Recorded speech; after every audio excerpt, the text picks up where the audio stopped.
یہ عمارت سلطان نے اپنی گرہ سے خرید کر اسے مسلمانوں کی عبادت کے لیے وقف کر دیا۔ دستخط شدہ یہ معاہدہ آج بھی انقرہ میں موجود ہے۔ قسطنطنیہ کے لیے وہ تاریخ میں ایک نئے باب کا آغاز تھا۔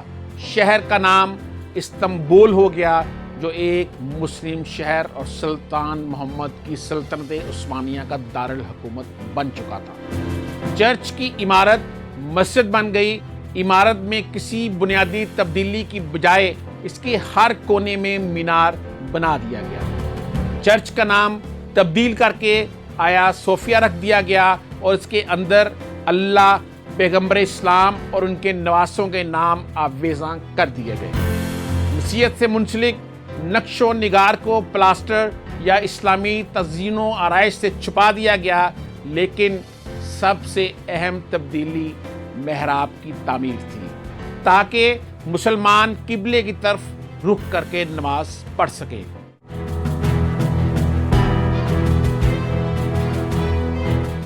آیا صوفیہ کی عمارت فتح قسطنطنیہ کے بعد سے 481 سال تک مسجد اور مسلمانوں کی عبادت گاہ رہی، لیکن سلطنت عثمانیہ کے خاتمے کے بعد جب مصطفیٰ کمال اتا ترک ترکی کا سربراہ بنا تو اس نے آیا صوفیہ کی شناخت ایک مرتبہ پھر تبدیل کر دی اور مسجد میں نماز بند کر کے اسے عجائب گھر بنا دیا۔ 31 مئی 2014 کو ترکی میں نوجوانان اداتولیہ نامی ایک تنظیم نے مسجد کے میدان میں فجر کی نماز کی مہم چلائی، جو آیا صوفیہ کی مسجد بحالی کے مطالبے پر مبنی تھی۔ اس تنظیم کا کہنا تھا کہ انہوں نے 1.5 کروڑ لوگوں کے تائیدی دستخطوں کو جمع کر لیا ہے، لیکن اس وقت کے وزیر اعظم کے مشیر نے بیان دیا کہ ابھی آیا صوفیہ کو مسجد میں بحال کرنے کا کوئی ارادہ نہیں۔ موجودہ ترک صدر رجب طیب اردگان شروع ہی سے اس سے مسجد بنانے کے لیے پرعزم تھے۔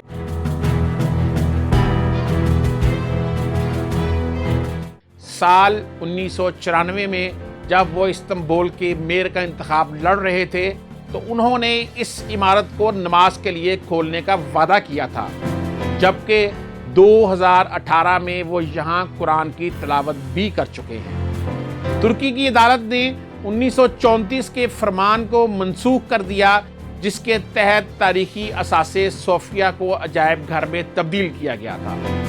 عدالت نے مزید کہا کہ 1934 میں کابینہ نے قوانین کی خلاف ورزی کرتے ہوئے آیا صوفیہ کو مسجد کی بجائے میوزیم کا درجہ دیا تھا۔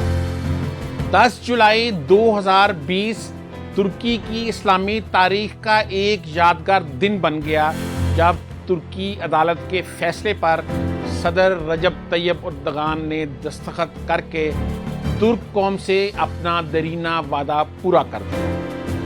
24 جولائی 2020 جمعے کا دن ترکی کی تاریخ میں ایک بار پھر سے تاریخی اہمیت کا حامل بن گیا ہے۔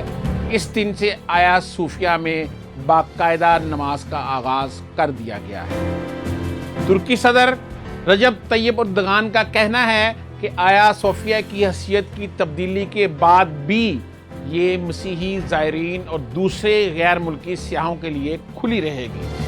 آیا صوفیہ کا بڑا گنبد استنبول کے منظر کا لازمی حصہ ہے، جہاں ہر سال 30 لاکھ سیاح آتے ہیں۔ یہ 2019 میں 38 لاکھ سیاحوں کے ساتھ ترکی کا معروف ترین مقام تھا۔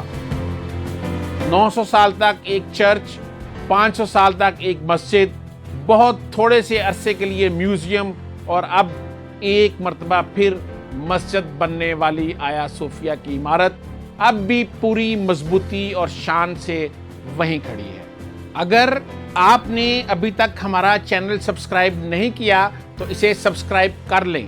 ہم کوشش کرتے ہیں آپ کو تاریخ کی مفید معلومات ملتی رہیں، اور اس ویڈیو کو شیئر کرنے کے ساتھ اس پر اپنا کمنٹس ضرور دیجیے گا، کیونکہ آپ کے کمنٹس کی روشنی میں ہم اپنی آنے والی ویڈیوز بہتر انداز میں آپ تک پہنچا سکتے ہیں۔